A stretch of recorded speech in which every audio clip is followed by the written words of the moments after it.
Welcome to the SBR NHL Double Play of the Day video for Thursday, January 30th, last video of the month. We'll be with you. Next time we're with you, it's Saturday in February, so another month gone by gone already. So just another example of how time flies when you're having fun. Speaking of having fun, we have fun doing these videos for you 3 days a week. And we're ready to give you our plays of the day on this Thursday card. It's the last day that we're going to have to deal with a very small card for a long time on these videos. We're going to get back to the regular routine, I guess you could say, starting Saturday. There's going to be a big card Saturday. And then when we're back with you next Tuesday and next Thursday, we're back to our normal big card Tuesdays and Thursdays that we're used to. Thank God. Thank goodness, right? A lot more to choose from, a lot more meat on that bone. So obviously we hate to be Johnny Obvious here because obviously, as you can see in the bottom of the screen, we both like overs here tonight in two of the games. But you can't deny what we're seeing. You know, we saw it last night. You saw it the first two nights after the All-Star break. There's sloppy play, weak goaltending, breakdowns galore in the defensive zone, and you're seeing one over after another.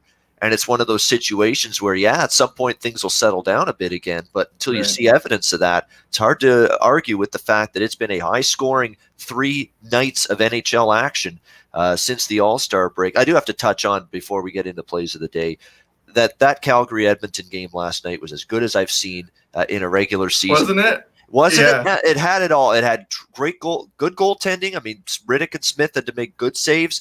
We had goals. We had some nice goals. 2 fights. One was expected, obviously, it's Pat Cassian against Matthew Tkachuk. One was highly unexpected. Ryan Nugent-Hopkins and Sean Monahan. Are you kidding me?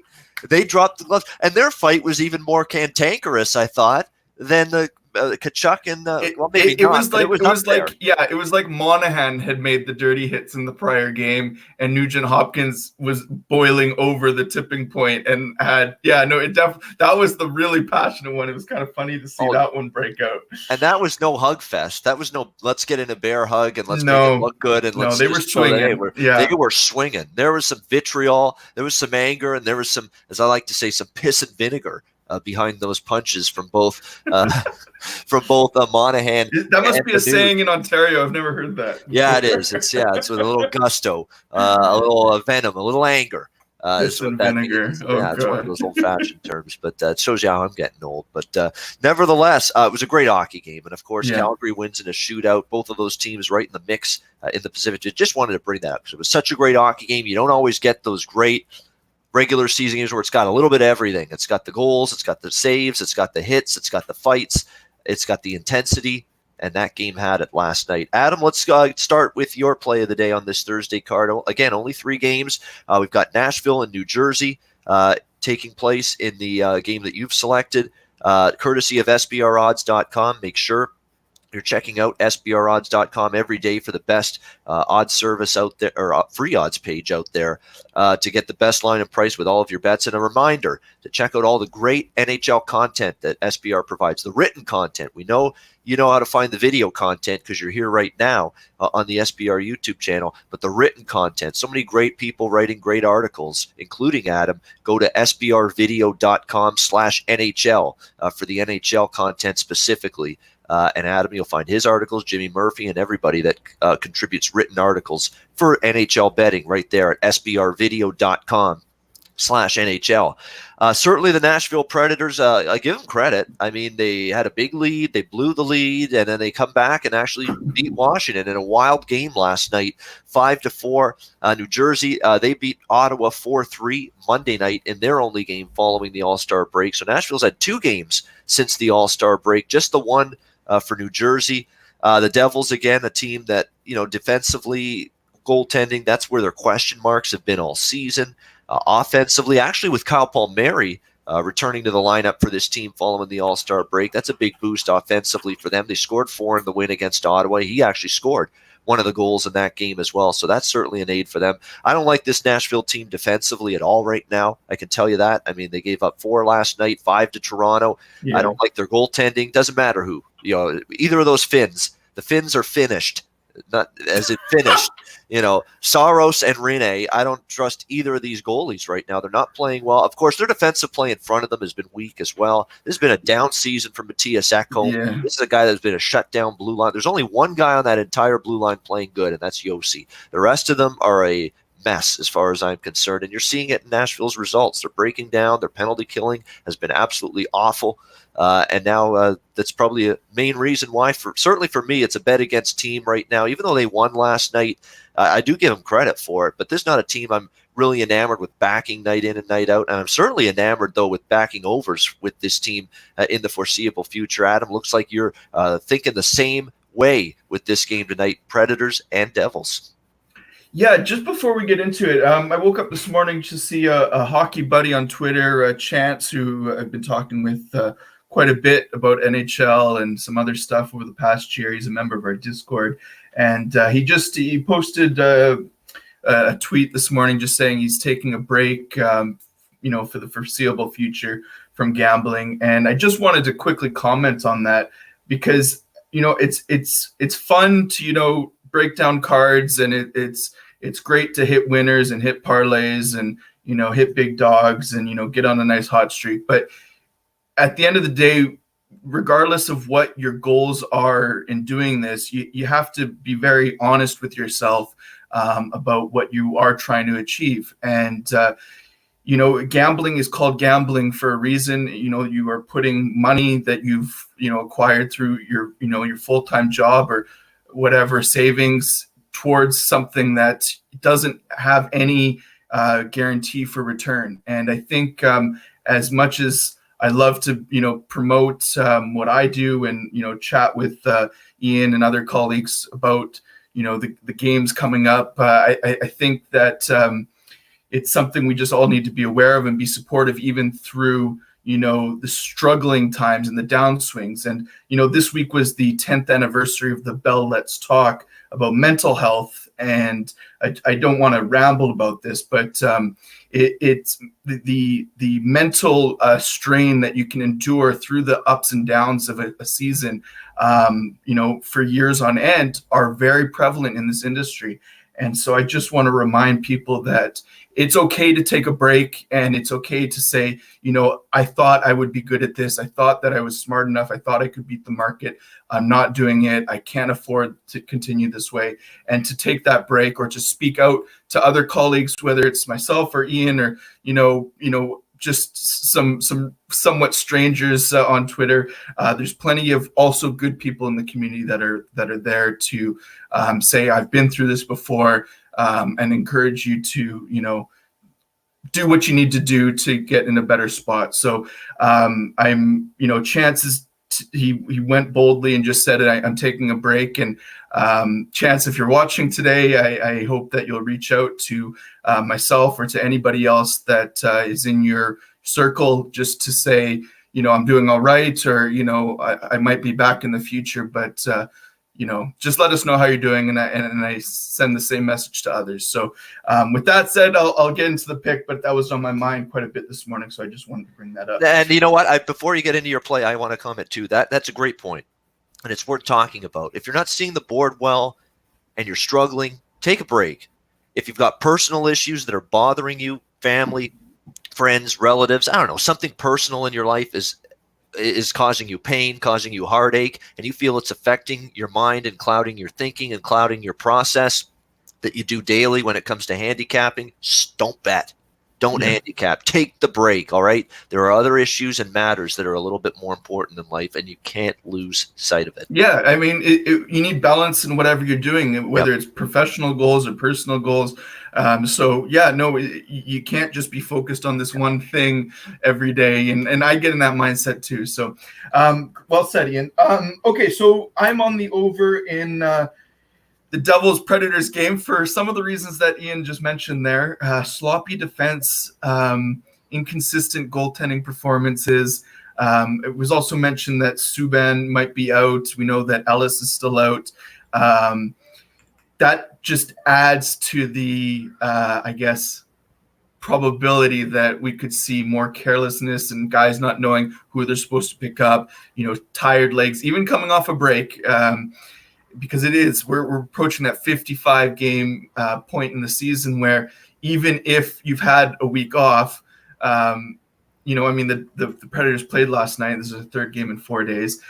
You can still see that fatigue come in when guys are starting to play more minutes than they're used to because other guys are injured. I did mention that both teams are so the article's already up on the site. I did mention that both teams are underperforming on the back end significantly. That's why they're struggling so much this year. Their struggles are not the same. The skill ceiling is still much higher for the Predators. I mean, this is the team that won the Central Division last year. Many good pieces returning, and a great tandem, depth on defense, but carelessness in their own zone. And we saw that against the Leafs. We saw that against the Capitals last night. I did mention that while the penalty kill is, I don't know how bad it is, but it's hitting around that 75% on the season. And even since Hines took over, that in these last two games against the Caps power play and the Leafs power play, yes, they did hold them to 1, but then you look at the 5-on-5 goals against, and they still allowed 7 or 8 in 2 games. So it's not just yes, the penalty kill percentage for that small sample was a little bit better, but I'm not going to say that they've figured something out, and especially against the Devils team that they seem to need to score to get out of the games a lot of the time themselves. And the inconsistency from the goaltending, Pecorine has 1 goal or 2 goals against, and then he has 5 goals against. It's kind of been alternating that way. So with a plus number on the over 6.5, I really liked it. One of the guys in the chat Bryce mentioned that it is at 6 at a number of places. Yes, but you do have to recognize that you're paying for minus 120, minus 125 when you're taking the over 6, and maybe that's a bit of security for tonight. But over the long term, in a spot like this, I do find that there's more value on with the hook at 6.5. So, I'm not going to make this could turn out to be like a 3-1, 4-1 game, or I think it's Blackwood in tonight. Is it Blackwood? It's expected to be Mac Blackwood. Yeah. He could have, his best performance of the season, or Rene. Those types of anomalies are always there. But in the season in which we've seen an incredible increase in goal scoring, I have to go with the value on a plus number on 7 goals, given how poor these defenses can be sometimes. I mean, look at the Devils giving 2 shorties away to the Sens the other night. Yes. Now, I was on the Senators. I'm happy to see it, but it's just there's a level of carelessness that these teams didn't come out of the break having focused on, and so I'm happy to try to capitalize here. But Ian, I am on your play today as well. I took that one last night, so I want to get to yours as quick as possible here. Yeah, exactly. We're seeing it. And we're seeing this more and more. Christmas breaks, holiday breaks, all-star breaks, and the games following those breaks, it's impacting negatively the defensive play more than the offensive play. It's no question about that, because if you go back to the first day or two after the Christmas break, overs were 7-3 or 8-3, something like that. And we're seeing a very, very similar over-strong trend coming out of this all-star break the last 3 nights as well. There's now legit sample size out there that proves that defense is way behind, and sloppy play basically takes over this league across the board coming out of an extended break. And we've seen that again. I think every game either pushed or went over the total last night. I think the only game that pushed was Tampa Bay and LA. I think every other game last night went over the total. And of course, there were more overs than unders Monday and Tuesday as well. And that leads right into this one. This is another game where, again, I'm going to take advantage of a 5.5 here. It's LA and Arizona. We've got Arizona here, as you would expect, favored minus 185 at home, 5.5 shaded to the under the total. These two teams, by the way, LA is 5-2 to the over on the second night of back-to-back games, which they're playing. Arizona 5-4 to the over on the second night of back-to-backs, which they're playing. You're going to have Jack Campbell in net for the Kings. You're going to have Aiden Hill in net for the Arizona Coyotes after Ronta got the start last night. And Arizona, I'm going to hammer that same point that I think offensively, especially tonight against LA, they'll get that offense going. Drew Doughty didn't play last night. In fact, it broke, I believe, a 450 consecutive game playing streak, an Ironman streak for Drew Doughty. Can't even remember the last time he missed a game with an injury, but he finally missed his first game in eons, it seems, last night against Tampa Bay. There's a chance he won't even make the trip or suit up tonight either against Arizona. So, and the problem with that is, again, a Kings team that isn't great defensively to begin with, doesn't have the quality depth. You got to replace those minutes with guys that can't fill those minutes at the same high level. And as a result, you saw Tampa Bay just really make mincemeat of LA. They're very fortunate Quick was as good as he was last night because they had glorious chances. They were buzzing around the LA zone most of the game. You know, LA capitalized on a couple of early chances. If not for that, but Tampa still had the slow start in. I mean, it's not really relevant, but I swear, it was early. They need to get slapped in the face until they get going. It was like I think they had 4 shots at 25 minutes into the game or something. I'm thinking, I was on the Kings and thinking, like this is kind of great, but why did Tampa come out like this so frequently? It's bizarre, and it doesn't spell good. I mean, I've got a future on them too, and I'm just thinking, what's going to happen come playoff time if they can't play until 25 minutes into the game? Yeah, let's just put it this way. I cashed my Tampa puck line last night, and that's going to be 0.05 on the clock. I think it was. Right? I'm going to take that money, and I'm probably not going to back Tampa anytime soon again. I mean, that was just the perfect spot. LA was struggling. LA was playing their first game after the break. Tampa had already played a game after the break against Dallas, and they were off a loss. And I thought it was a perfect situation for them. Fortunate, obviously, with the last second empty net goal, but it got there. In terms of this game, though, I think, Arizona is going to bust out offensively. They're due. I mean, they lose 4-2 against Anaheim last night. They're playing an LA team, short-handed on defense, second night of back-to-backs with travel. I don't see them being very crisp in their own zone tonight. I just don't, especially if Doughty doesn't play once again, because Tampa Bay forechecked that team to death. Once they got that 2-1 goal, Tampa Bay last night, they dominated the rest of that game. They were in the LA zone pretty much the rest of the game. That could be trouble tonight against Arizona. But on the flip side, I don't like what I'm seeing from Arizona defensively. It's like Taylor Hall, they got him, and the moment they got him, their defensive play that they became so well known for early in the season, it's evaporated a little bit. They got lit up by Edmonton for 7 goals in the final game before the break. They give up 4 goals and 2 goals early in that game last night against Anaheim, who's not an offensive juggernaut. They're still not an offensive juggernaut even with Kessel and Hall this season. And so being that, I mean, allowing 3 goals or more against in whatever 6 of the last 7, I can't remember the exact number, but in such a streak, when you're in a playoff race, they need to get back to where they were this time, heading into this time last year, where it was, yes, we're struggling to score, but we're also in every game because we're only limiting the opponent to 1 or 2, or, it's 0-0 going into the third. So it's a bizarre sort of situation for a team that should be a lot better on the back end. I don't get everything right. Of course not. I mean, I make my share of mistakes and bad calls. There's no question about that. But I kind of hinted at the moment they got Taylor Hall. Watch this team become a better offensive team. Watch them fall back a little defensively. And that's kind of what's happened with this Arizona team a little bit. Now, offensively, even the last couple of games, it's been a little bit quiet for them. This is a bust-out night for them offensively. It's time. This is the night where I think you can expect Connor Garland, Clayton Keller, Taylor Hall, Phil Kessel, all their big-time Hinostroza has been solid for them. It's time for them to get going tonight. I think they will. LA on the penalty kill is another team that struggled on the penalty kill. Maybe short-handed on the blue line if Doughty doesn't suit up. Back-to-back, they've trended over. I think Arizona probably gets 4 goals at least tonight. And Jack Campbell, by the way, has given up 4 goals at least in each of his last 2 starts.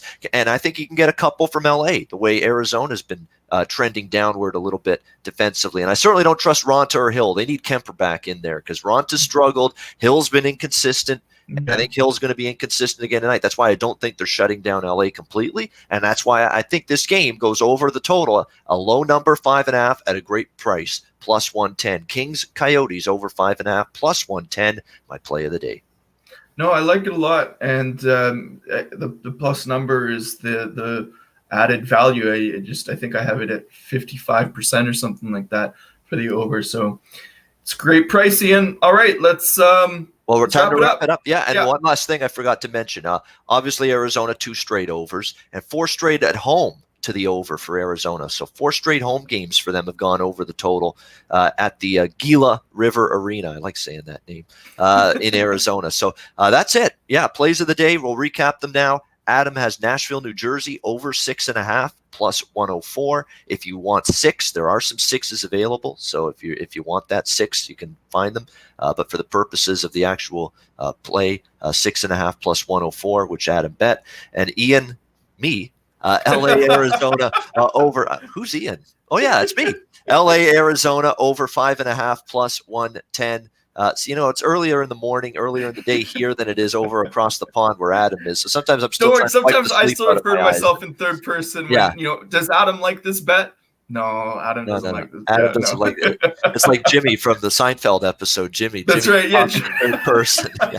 That is a all-time great. Every Seinfeld episode's an all-time great episode. They didn't have many clunkers, but nevertheless, Nashville, Jersey over 6.5 plus 104 for Adam. LA, Arizona over 5.5 plus 110 for me for the plays of the day for Thursday, January 30th. That'll wrap up the show. Thanks to everyone for watching. We appreciate it. Hit the thumbs up if you like the content, and remember to check out SBRvideo.com/NHL for all the great NHL written content, including Adam Booth on a daily basis. We're back on Saturday, 10:15 a.m. Eastern Time, the next edition of the SBR NHL Double Play of the Day video. For Adam Booth, I'm Ian Cameron. Have a great Thursday night. Good luck with your wagers, and we'll see you again here on Saturday.